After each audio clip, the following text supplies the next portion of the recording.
అనగనగా ఉజ్జయిని నగరంలో రామన్న అనే ఒక నిరుపేదవాడుండేవాడు. అతను అరణ్యంలో పచ్చగడ్డి కోసుకొచ్చి అమ్మి అలా వచ్చిన డబ్బుతో జీవిస్తూ ఉండేవాడు. అతని ఇల్లు ఆ ఊరి చివర ఉండేది.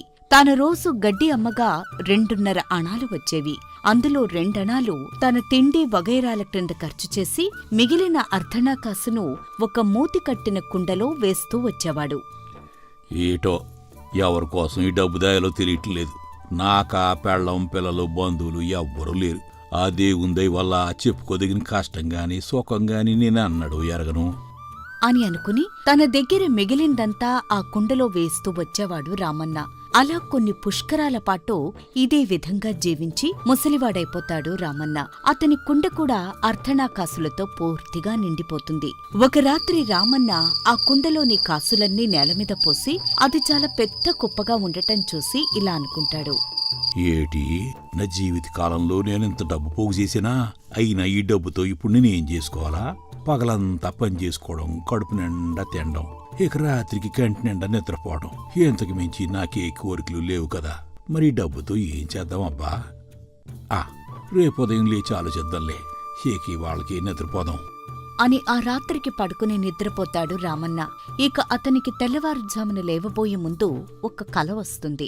ఆ కలలో ఒక చక్కని నీలికళ్ల యువతి స్పష్టంగా కనిపిస్తుంది.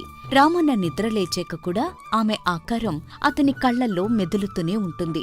అప్పుడు ఆ డబ్బుని ఏం చెయ్యాలో అతనికి తెలిసిపోతుంది. అతను తన డబ్బంతా గోతంలో వేసుకుని ఒక నగల వర్తకుడి వద్దకు వెళ్లి తన అర్ధణాలన్నీ ఆ వర్తకుడి ముందు కుమ్మరించి ఇలా అంటాడు. అయ్యా, నేనిది నా జీవితకాలం అంతా కష్టపడి కూడబెట్టిన సొమ్మయ్యా. ఇది తీసుకుని నాకొక మంచి ఆభరణం ఏదైనా ఇవ్వండయ్యా అని అడుగుతాడు. అప్పుడా నగలవర్తకుడి గుమస్తాలు ఆ అర్ధణాలన్నింటినీ ఏంచి కుప్పలుగా పేర్చి మొత్తమెంతో తెలుపుతారు. వర్తకుడు కొన్ని హారాలు కంకణాలు తెచ్చి రామన్న ముందు పెట్టి ఇలా అంటాడు. రామన్న, నువ్వు తెచ్చిన డబ్బుతో ఇదిగో వీటిలో ఏదైనా ఒకటి కొనవచ్చు, నువ్వే చూసుకో అని అంటాడు ఆ వర్తకుడు. దాంతో వాటిలో కెంపులు పచ్చలు తాపిన ఒక కంకణం ఒకటి రామన్నకి బాగా నచ్చుతుంది. అతను దాన్ని తీసుకుని అక్కడ్నుండి బయలుదేరి తిన్నగా రామన్నకు బాగా తెలిసిన సంజయుడు అనే ఒక సముద్ర వ్యాపారి ఇంటికి వెళ్లి ఇలా అంటాడు. అయ్యా, తమరు వర్తకమే దేశాలన్నీ తిరుగుతుంటారు కదా. మీరెళ్ళిన దేశాల్లో నీలి కళ్ళతో ఉన్న ఒక చాలా సోడసక్కన అమ్మాయి 15-16 ఏళ్ల వయసుకెళ్తున్నట్టు మీరెప్పుడైనా విన్నారా అయ్యా? నువ్వు చెబుతున్నది ఆ సాగర దేశపు రాజకుమార్తె మంజరీదేవి గురించి అనుకుంటాను. ఆమె అందం గురించి దేశదేశాల చెప్పుకుంటూ ఉంటారు. వయస్సు కూడా నువ్వు చెప్పినంతే ఉంటుంది.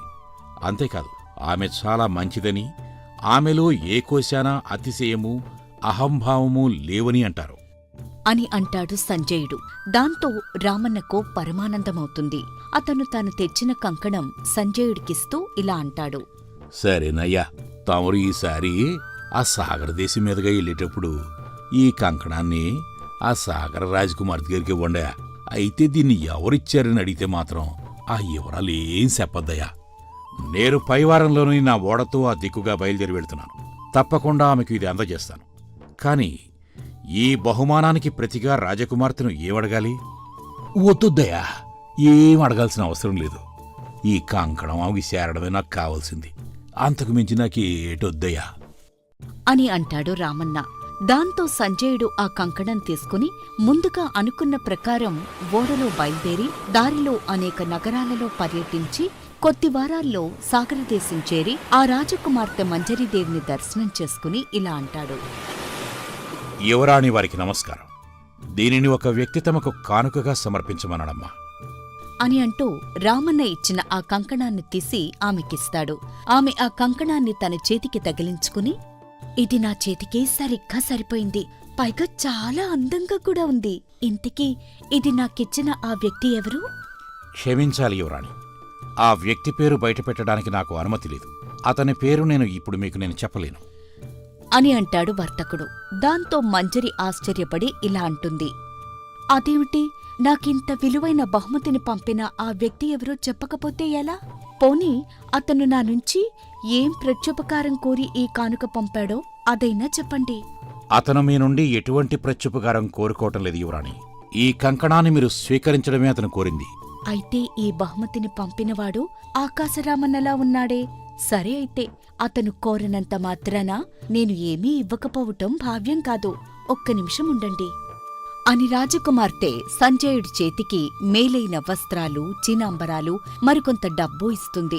అలా కొద్ది మాసాల అనంతరం సంజయుడు ఉజ్జయినికి తిరిగి వచ్చి రామన్నకు ఆ బహుమతులన్నీ ఇచ్చి ఇలా అంటాడు. ఇవిగోనయ్యా రామన్న, నీ కంకణం తీసుకున్న ఆ సాగర రాజకుమార్తె వద్దు వద్దు అంటున్నా వినకుండా ఈ కానుకలన్నీ నీకోసం పంపించింది. ఆమె పంపిన విలువైన కానుకలన్నీ చూసిన రామన్న నిర్ఘాంతపోయి ఇలా అంటాడు. అయ్యో, నేనీ సేనాంబరాలన్నీ ఏం చేసుకోను బాబు, నాకంటూ ఎవరు లేరు కదా. పైగా ఇంత విలువైన వస్తువులు నా దగ్గర ఉండడం శ్రేయస్కరం కూడా కాదు.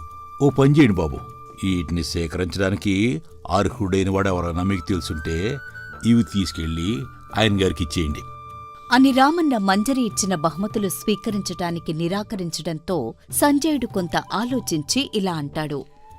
సరే అయితే, నువ్వు అడిగినట్టు ఈ విలువైన కానుకలన్నీ స్వీకరించడానికి అర్హుడైన ఒక వ్యక్తి ఉన్నాడు. అతనే విదర్భదేశ రాజకుమారుడు శేఖరుడు. అతను చాలా అందగాడని, జనప్రియుడని ప్రజలు చెబుతారు. అట్టగా తమరు వార్తకం మీద అటుగా వెళ్ళేటప్పుడు ఈ బహుమానాలన్నీ విదర్భ రాజకుమారుడి గారికి చేర్చగలరయ్యా? సరే, అలాగే చేస్తాను. ఈసారి అటుగా వెళ్ళినప్పుడు ఈ బహుమతులన్నీ విదర్భ రాజకుమారుడికి అందజేస్తాను. అలా సంజయుడు ఆ విలువైన కానుకలన్నీ తీసుకుని అటుగా వెళ్ళినప్పుడు విదర్భ రాజకుమారుడికి అవి అందజేస్తాడు. అప్పుడు ఆ రాజకుమారుడు వాటిని చూసి ఇలా అంటాడు. ఈ విలువైన కానుకలు మాకు తెచ్చినందుకు చాలా సంతోషం. కాని వీటిని పంపిందెవరు? వారు నా నుండి ఏం కోరుతున్నారు అని అచ్చం మంజరి అడిగినట్టే అడుగుతాడు శేఖరుడు కూడా. కాని సంజయుడు రామన్న పేరు చెప్పలేదు. అతనికి ఏ కోరిక లేదని మాత్రం చెప్తాడు. అయినప్పటికీ శేఖరుడు తన అశ్వాలలో నుంచి ఒక 6 మేలుజాతి అశ్వాలను తెప్పించి సంజయుడికిచ్చి ఇలా అంటాడు.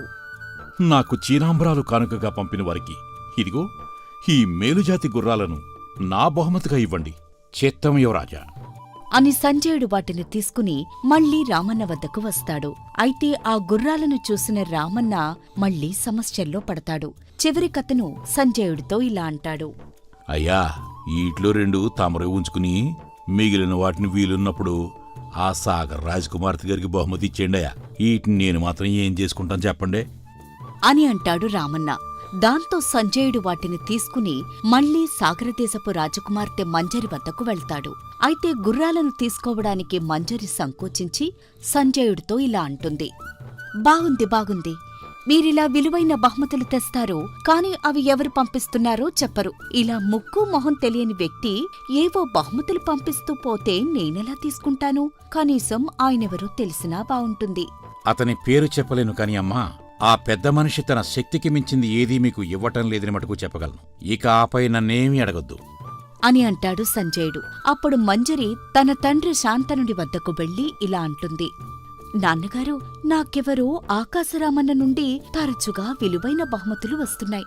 అసలతను ఏమి ఆశించవి పంపుతున్నాడో నాకు తెలియటం లేదు. ఇది ఎలా ఆపాలో తెలియక మీ సలహా కోరి వచ్చాను అని తండ్రి సలహా కోరుతుంది మంజరి. దాంతో శాంతనుడు ఇలా అంటాడు. అమ్మా, ఇందులో ఏముంది? నువ్వతని ఇస్తున్న బహుమతి కంటే ఒక పెద్ద బహుమతి ఒక్కసారిగా తిరిగి పంపు.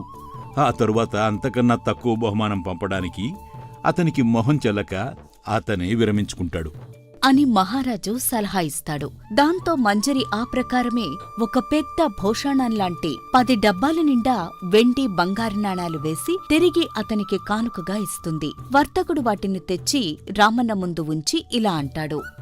ఈ కానుకల పరంపర ఇప్పట్లో ఆగట్లేదయ్యా. నువ్వు ఎంత పంపిస్తే అంతకు 100 రెట్లు వాళ్లు తిరిగి పంపిస్తున్నారు. ఇగో చూడు అని అతని ముందు ఉంచిన ఆ అంతులేని సంపదను చూసి రామన్న మరింత కలవరపడి ఇలా అంటాడు. అయ్యో అయ్యో అయ్యో, రోజుకు 2 కాసులతో జీవితాన్ని గడిపేవాడినయ్యా.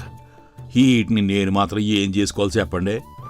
ఓ పని చేయండియా, వీటిలో 4 భోషాణ నిండా ఉన్న సంపదను నా కోసం మీ పరిమా అనుకుని ఎంత శ్రమ పడుతున్న మీరు ఉంచుకుని మిగతా 6 ఆ విదర్భ రాజకుమారుడి గారికి ఇచ్చినట్టయితే నేను మీకు చాలా రుణపడి ఉంటానయ్యా అని అంటాడు రామన్న. దాంతో సంజయుడు తన సొంత పనులు కట్టిపెట్టి ఆ సంపదను తీసుకుని విదర్భకు వెళ్లి రాజకుమారుడి ముందు వాటిని ఉంచుతాడు. వాటిని చూసిన శేఖరుడు ఆశ్చర్యపోయి ఇలా అంటాడు. ఏంటిది? ఎవరో గుర్తు తెలియని వ్యక్తి నా కోసం ఇంత సంపద ఎందుకు పంపిస్తున్నారు? నేను పంపిన బహుమతి కంటే రెట్టింపు బహుమానాన్ని నాకు పంపిస్తున్నారు. ఇది ఇక్కడితో ఆపాలి అంటే అతను తిరిగి పంపించలేనంత ఒక పెద్ద బహుమానం పంపి ఈ బెడదను వదిలించుకుంటాను అని శేఖరుడు కూడా అచ్చం మంజరిలానే ఆలోచించి ఆ సంజయుడు తెచ్చిన ఓడంతా నిండేంత సంపదను తిరిగి బహుమానంగా పంపిస్తాడు. అయితే అవన్నీ తిరిగి తీసుకువచ్చి సంజయుడు రామన్నకు చూపించడంతో ఒక్కసారిగా రామన్న మతిపోయినట్టై ఇలా అంటాడు. బాబో, అసలు ఏడు జరుగుతుంది బాబు ఇక్కడ? ఇప్పటికే మీరు నా కోసం చాలా శ్రమ పడ్డారు బాబు. ఒక కంకణం నేను బహుమానంగా పంపితే ఇప్పుడు ఇది మీ వాడంత సంపదను నాకు తెచ్చిపెట్టింది. అసలు నా దగ్గరున్న కొండలోని కాసుల్నే నేను వద్దనుకుని అది బహుమానంగా ఇచ్చి వదిలించుకోవాలని చూస్తే ఈ డబ్బు నన్ను వదలకుండా మరింత పెరుగుతూనే ఉందయ్యా. ఇక ఇందులో మీకు ఎంత కావాలో తీసుకుని మిగతాది రాజకుమార్తె వద్దకు చేర్చి పుణ్యం కట్టుకోండియా. ఈ డబ్బు నాకు వద్దయ్యా. నాకు కూడా ఇంత సంపద వద్దయ్యా. అది నా ప్రాణానికే ప్రమాదం. ఇది మొత్తం నువ్వే ఉంచుకో. నేను శ్రమపడినందుకు విచారించను. అందుకు తగిన ప్రతిఫలం నాకు ముట్టనే ముట్టింది. కాని మరొకసారి ఆ సాగరరాజు ఎదుట ఆయన కుమార్తె ఎదుట పడటానికి నాకు ధైర్యం లేదు. ఎవరు పంపుతున్నది తెలియకుండా బహుమానాలు పుచ్చుకోవడానికి వారు క్రిందటిసారే చాలా తటపటాయించారు. ఈసారి నిలదీసి అడుగుతారు. మా ఊళ్ళో గడ్డి అమ్ముకుని బతికే ఒక పేదరామన్న ఈ బహుమానాలు పంపుతున్నాడని చెప్పమంటావా?